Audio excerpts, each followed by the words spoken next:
देवरानी जेठानी से छल कपट कर रही है, सासू बहू से छल कपट कर रही है, और बहुएं सासू को मूर्ख बना रही हैं और कहती है भगवान हे देवी देवता हमारे अंदर बस जाओ।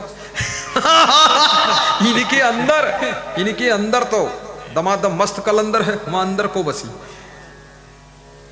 भाई भाई के साथ छल कपट कर रहा है, पड़ोसी पड़ोसी से छल कपट कर रहा है, एक मजहबी दूसरे मजहबी से छल कपट कर रहा है, एक जाति वाला दूसरी जाति से छल कपट कर रहा है, नेता जनता से छल कपट कर रहा है, बोलता है मेरी सरकार आएगी पूरे विश्व में छत बना दूंगा, उसके बाद कुछ नहीं। और जनता भी कहती है सारी वोट तुमको दूंगा, और जब निकला रिजल्ट तो हार गए नेताजी, सब छल कपट में लगे हुए हैं और कह रहे भगवान अंदर आ जाओ। भगवान अंदर होगा तो निकलकर इतना दूर भागेगा कुछ ठिकाना ही नहीं। जिनके कपट दंभ नहीं माया, तिनके हृदय बसहु रघुराया, तिनके हृदय बसहु रघुराया। अहमदाबाद स्टेशन पर एक्सप्रेस ट्रेन खड़ी थी, बॉम्बे एक्सप्रेस। 4 मित्र बॉम्बे की यात्रा करने के लिए अहमदाबाद जंक्शन गुजरात पहुंचे। ट्रेन में बहुत भीड़ थी, भारत देश में भीड़ बहुत, सड़क पर भीड़, ट्रेन में भीड़, बस में भीड़, मोटरसाइकिल पर भीड़, दारू की दुकान पर बहुत भीड़। दारू की दुकान पर इतना शांति से लोग दारू खरीदते हैं, बड़ी चहल पहल रहती है। मैं पहली बार छत्तीसगढ़ गया तो वहाँ देखा कि एक जगह बहुत भीड़ थी, तो मैंने सोचा कोई शादी वादी का कार्यक्रम होगा। हमने कहा क्या है यहाँ, कोई सत्संग हो रहा कि शादी? बोले यहाँ दारू बिक रही, दारू खरीद रहे हैं शांति से लोग। बहुत भीड़, हजारों लोग खरीद रहे। उत्तर प्रदेश में भी दारू खूब पीते लोग, बिहार में तो घर घर बनाकर खूब पीते। सरकार ने बंद कर दिया शराब, तो घर घर बनाने लगे लोग। लोग नशा में ही रहना चाहते, होश में रहना ही नहीं चाहते। सरकार का जो पैसा आ रहा था शराब से वो भी बंद हो गया, और शराब बंद हुई नहीं, घर घर में शराब भट्टी खुल गई और ज्यादा लोग पीने लगे। अब पति पी लेता है बनाकर, जो शेष बचता हो पत्नी भी पी लेती है। छोटे छोटे बच्चे भी एक एक कप लेने लग गए और चौपट हो गए, साइड इफेक्ट हो गए। अरे मूर्ख को एक तरफ से कंट्रोल करोगे, दूसरी तरफ रास्ता निकाल लेगा। जो कहियो भूंजे चना न चबाए तो कच्चे चबा ली, हाँ। जो कहियो बादाम न खाओ तो मूंगफली खाए के बैठी पेट खराब करी वो कुछ गड़बड़ी। जो तुम बताइयो चाय ना पियो तो काफी पी ली, जो कहियो काफी ना पियो तो गांजा पी के आई। तुम कहियो गांजा काहे पियो, बोले चाय के मना करे रहो, गांजे की बातें ही नहीं भरे। बहुत धूर्त प्राणी है मनुष्य, इसको संभालना बहुत कठिन है। एक तरफ कंट्रोल करो, दूसरी तरफ गड़बड़ शुरू। एक महात्मा किसी गांव में सत्संग करने गए, सत्संग किया, 7 दिन कथा चली। 7वें दिन महात्मा ने कहा आज पूर्णा होती है, आज सब लोग को दान करो, दुर्गुण दान करो। सबके नाम लिखे गए, लाइन से सब आते गए। कोई बीड़ी दान कर दिया, छोड़ दिया, कोई सिगरेट छोड़ दिया, कोई पान तंबाकू मसाला छोड़ दिया, कोई दारू छोड़ दिया। एक आदमी पहली बार आया था, उससे पूछा तुम क्या छोड़ोगे? उसने कहा मैं सोच विचार कर आया हूं छोड़ने के लिए, आज से मैं जिंदगी भर के लिए आपका सत्संग छोड़ देता हूं, क्योंकि तुम्हारे सत्संग हम जब आए तो कहो यू छोड़ो वो छोड़ो, बस यही छोड़ दे छुट्टी। अरे क्या छुड़ाना चाहते हो, क्या छोड़ रहे हैं लोग? लोग बड़े विचित्र हैं, ना समझी गले तक भरी हुई है। पत्नी अपने पति से हाथ जोड़ती है, पांव छूती है, वो कहती है दारू ना पियो, दारू छोड़ दो। तो पति कहा थे ज्यादा तंग करी हो तो तुमको छोड़ दे फिर। तो पत्नी फिर बैठी रोवत है कि हम दारू छोड़े, कहती हमका छोड़त। मूर्ख के सिखलावते ज्ञान गांठ का जाए, और कोयला होए न उजला जो सौमन साबुन लाए। मूढ़ कर्मिया मानवा नख सिख पाखर आए, और वाहन हारा क्या करे जो बाण न लागे ताए। जैसे गोली गुंबज की नीच परी ठहराए, और तैसे हृदय मूर्ख का शब्द नहीं ठहराए, शब्द नहीं ठहराए। मूर्ख को तुम गुंबज पर गोली मारो, वहां फैर जाएगी, गोली जाएगी, छर्रा वर्रा लुढ़क के सब नीचे ना जी। गुंबज में यहां कौन बेधी पाई। इसलिए याद रखना, मूर्ख को समझाना अपना टाइम बिगाड़ना है। तो मूर्ख को जो समझाओगे थोड़ी देर बाद वो तुम्हारी बुराई करेगा कि बहुत ज्ञान देते। अपने परिवार को सुधारे, अपना को सुधारे, हमका कहे ज्ञान देते भाई। ऐसा लगा तुमने उनसे टैक्स लिया। इसलिए बहुत से लोगों ने सही बात करने बंद कर दिया, बहुत सी महिलाओं ने चुप्पी साध लिया। मैनपुरी में एक माता जी अपने पति के साथ में दर्शन करने आई, तो हमने कहा सब कुशल मंगल है माता जी। फिर कुशल मंगल का है, बहू से बोल चालो बंद हो गई। हमने कहा कैसे बंद हुई?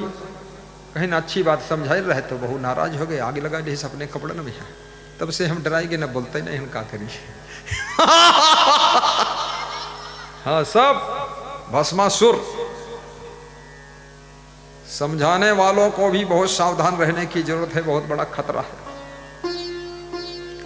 लोग हजार दुख भोग लेंगे लेकिन तुम्हारी बात को समझना नहीं चाहते, बर्बाद हो जाएंगे, मिट्टी पलीत हो जाएगी, और उसी में जुटे रहेंगे, खीसे काटते रहेंगे। इसलिए मूर्ख मिले मौन होई रहिए, मिले संत वचन दुई कहिए। मूर्ख मिले मौन होई रहिए। मूर्ख मिल जाए तो सबसे बड़ा अस्त्र है मौन हो जाइए। तुम कुछ बोलोगे उल्टे जवाब दी तुम्हें, चुप में रहो, इज्जत बच जाएगी आपकी। और संत मिल जाए तो दो वचन कहिए, दो बातें करिए, सत्संग। मिलहि संत वचन दुई कहिए, मूर्ख मिलहि मौन होई रहिए। पंडित सो बोलिए हितकारी, मूर्ख सो रहिए झक मारे। कहीं कबीर अर्ध घट डोले, पूरा होई विचार ले बोले। बोलना काशो बोलिए रे भाई, बोलत ही सब तत्व नसाई। बोलत बोलत बाड़ विकारा, सो बोलिए जो पड़े विचारा। मूर्ख मिलई मौन हुई रहिए, मिलहि संत वचन दुई कहिए। पंडित सो बोलिए हितकारी, मूर्ख सो रहिए झक मारी। कहीं कबीर अर्ध घट डोले, पूरा होई विचार ले बोले। पूरा होई विचार ले बोले। राजस्थान में किसी स्त्री की मृत्यु हुई। जिस दिन वो स्त्री मरी उस दिन उसका पति बोला। जब बोला तो लोगों ने पूछा, तू तो 50 साल से बोलता ही नहीं था। बोले 50 साल नहीं, 67 साल से नहीं बोला। बोले क्यों? बोले मूर्ख पत्नी मिली थी इसलिए बोलना ही बंद कर दिया। गूंगा हो गया, बौरा हो गया, मुंह बंद कर लिया। बोले आज क्यों बोला? बोले आज पत्नी मर गई, अब मूर्खता खत्म, अब बोलूंगा। पत्नी के किचकिच से परेशान होकर के 67 साल तक पति बोला ही नहीं, ये हाल है। इसलिए कृपया पत्नियों को भी सावधान रहना चाहिए। बहुत सुबह से शाम तक प्रवचन मत सुनाइए अपने घर में पति को, पति तंग हो जाएगा। अपनी कहे मेरी सुने सुन मिली कहो, कबीर साहब कहते हैं। अपनी बात कहिए और पति की सुनिए, और पति अपनी बात कहे और पत्नी की बात सुने। बराबर करो, बैलेंस बना लो, संतुलन बना लो, सलाह कर लो कि इतने पिता पुत्र के बीच में बातचीत बंद है। सलाह होती ही नहीं, तब भी घर चल रहा है, डामाडोल हो रहा है। सलाह करते नहीं, प्लानिंग बनाते नहीं, टाइमिंग देखते नहीं, डिसीजन सही लेते नहीं, पहुँचते हैं नहीं, समझते हैं नहीं, मानते हैं नहीं। बाप पूरब जा रहा है, बेटा पश्चिम जा रहा है, बहू दक्षिण जा रही है, सासुक को ठिकाने नहीं, कुआं जाई कहाँ जाई, पूरा घर चौपट। और फिर भगवान का नाम लेते कि भगवान तुम्हें देखे रहे। भगवान भी हंसता है कि ऐसे नालायक लोग, इनका कौन देख पाई जब सब तरफ भागत है।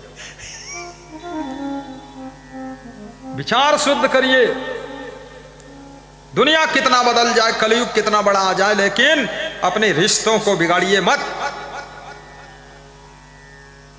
रिश्तों में मिठास घोलिए, कर्तव्य का पालन कीजिए, मेहनत कीजिए। पति पत्नी ऐसे रहिए जैसे दो दोस्त मिल करके रहते हैं, और सास बहू ऐसे रहिए जैसे दो सहेली रहती हैं। और याद रखना, भाई भाई ऐसे रहिए जैसे राम और लक्ष्मण रहते थे, तब तुम्हारे घर में राम राज्य आएगा और आपकी जिंदगी स्वर्ग बनेगी।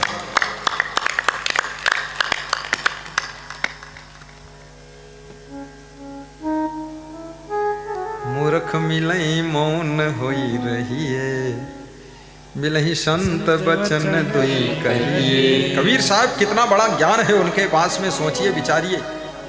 कबीर साहब बहुत सावधान है, क्योंकि कबीर साहब भी सब भुक्त भोगी है। कबीर साहब कहते हैं, संतों बोले ते जग मारे, अनबोले ते कैसे बनी है, सब दही कोई न विचारे। कबीर कहते हैं, जब सत्य बात बोलता हूँ, जगत के लोग मुझको मारने के लिए दौड़ते हैं, डंडा लेकर दौड़ते हैं, तंग करते, परेशान करते हैं, लेकिन बिना बोले बनता नहीं, क्योंकि सब उल्टा पलटा कर रहे हैं तो बोलना पड़ता है, बोलता हूँ तो मारपीट हो जाती। कबीर साहब से भी बड़ा झगड़ा हुआ, तब जाकर ये बोले कि मूर्ख मिले मौन हो गए। पहले होएगा झगड़ा, तब जा ज्ञान हुआ। हाँ, सब निपट गए, बाद एक बताएं कि मूर्ख मिले तो मौन हो जाओ। संतों बोले ते जग मारे, संतों बोले ते जग मारे, संतों देखत जग बौराना। कबीर साहब कहते हैं, जग पागल है, जगत पागल है, दुनिया पागल है, बौरी सब बौराए गए हैं। सच बात कहना बहुत मुश्किल है। साच कहूं तो मार न धावे, झूठे जगपतियाना। साच कहूं तो मार न धावे, झूठे जगपतियाना। एक गांव में एक ऐसा व्यक्ति रहता था, उससे जो कोई जो कुछ कह रहा है वह बात मिला देता। मैं उसके यहाँ रात ठहरा था, तो मैं छोटा था उस समय, 21 साल का, तो हम बात ज्यादा कर नहीं पाते थे, वो बात करते थे। तो जो कोई आता था कहता था, सब ठीक ठाक है? तो बोले हाँ सब ठीक ठाक है। बोले कल सुने रहन तुम्हारी भैंस थोड़ा बीमार, हाँ थोड़ा भैंस बीमार रहे हमारे। कहें तो और ठीक है? कहना और सब ठीक है। तो लोग बोले कि तुम्हारे घर संत आए, तुम बताए नहीं? कहना हाँ बताए नहीं, लेकिन संत आए। सम्मा हामा हाँ मिला दे, तो हम कहना हामा हाँ का है मिला दो। तो बोला कि गाँव में यहाँ हम नामा ना हामा हाँ सब मिला के देख लिए, अब जौन लोग कहा तो वह हम मिला दी थे, तो झंझट खत्म हो गया। हाँ बोले अब हम सब खुश रहा था, कौन तर्क वितर्क करे, टाइम बिगड़ते फालतू। मूर्ख मिले मूर्ख, बहुत कठिन है। अब क्या करें लोग जिनको मूर्ख पति मिल गया, मूर्ख पत्नी मिल गई, मूर्ख भाई मिल गया, मूर्ख बेटा मिल गया, मूर्ख बाप मिल गया, मूर्ख माँ मिल गई, मूर्ख सास ससुर मिल गए, मूर्ख बहुएं मिल गई। अब क्या करोगे? मूर्ख परिवार में फंस गए, अब क्या करोगे? और 10 मूर्ख मिलकर तुमको कहते ये बड़ा मूर्ख। ये भी याद रखना, 10 मूर्ख एक तरफ हो जाए तो बुद्धिमान से बुद्धिमान व्यक्ति को मूर्ख सिद्ध कर देंगे। वो जुट जाएंगे तुम्हारे पीछे, चिल्ला चोट मचा देंगे। मिलहि संत बचन दुई कहिए, पंडित सो बोलिए हितकारी, मूर्ख सो रहिए झक मारी। बोलना कासों बोलिए भाई, बोलत ही सब तत्व नसाई, बोलत बोलत बाढ़ विकारा, सो बोलिए जो पढ़े विचारा। कहीं कबीर अर्ध घट डोले, पूरा होई विचार नहीं बोले। कबीर साहब कहते हैं जिसको पूर्ण ज्ञान होता है वो विचार पूर्वक बोलता है। तुलसीदास भी कहते हैं कि मुखपट दीन है रहे यथार्थ भाषंत, तुलसिया संसार में सो विचार युत संत।